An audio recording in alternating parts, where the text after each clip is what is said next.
this is the world in which Jesus was born. On the one hand, you have this empire that has become so powerful, it will eventually stretch from Rome all the way to the south of Scotland.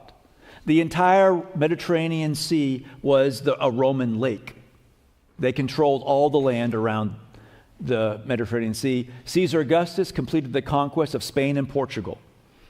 This is how powerful this guy was. But on the other hand, you have the Pharisees, where the religion of God's people had become so corrupted and so offensive that even they would demand, ultimately, the death of Jesus Christ, the intercessor, the one who is the ultimate sacrifice. And so take a look. It says, this was the first registration when Quirinius was governor of Syria. Why was there a census being taken? Because Caesar Augustus, who's building an empire, needs to tax people. And so in order to tax people, he needs to have a census. So he forms a census so that he can further reform the taxation policies of the Roman Empire. So in order for reformation of taxation, he calls for a census, and Mary and Joseph go to their ancestral place where the lineage that is traced through Joseph, the line of David, the tribe of Judah. That is how Mary and Joseph got to Bethlehem.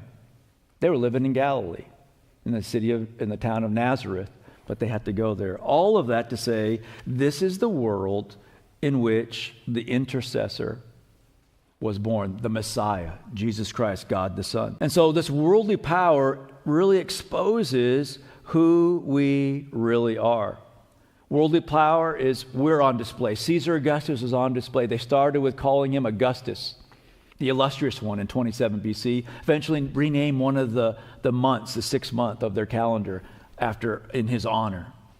We're on display. And that's true in your life and my life. Now, they're not going to name a month after us, but sitting around your living room on Christmas morning,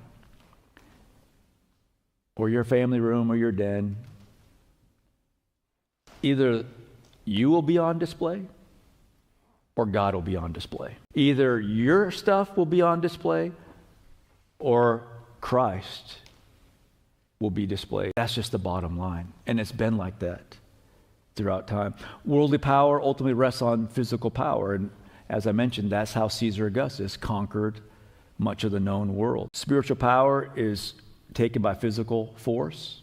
It's gained, taken, protected through strength, and always results in control over other people. This is why Mary and Joseph had to go to Bethlehem, because there was a census. They had to register.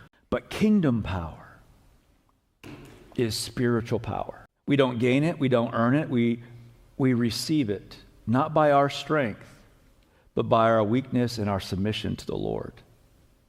The purpose of worldly power is control by those in charge.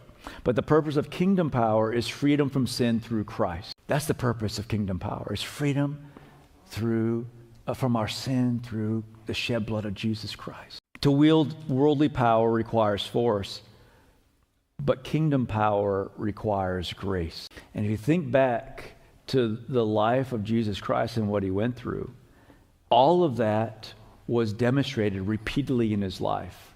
Even the crucifixion. Remember the Pharisees demanding, crucify him, crucify him? What are they doing? We demand the Romans, Pontius Pilate. But kingdom power wields grace. And that's what's at stake then and now. Grace, the unmerited favor of God. What's on display in your life? What's on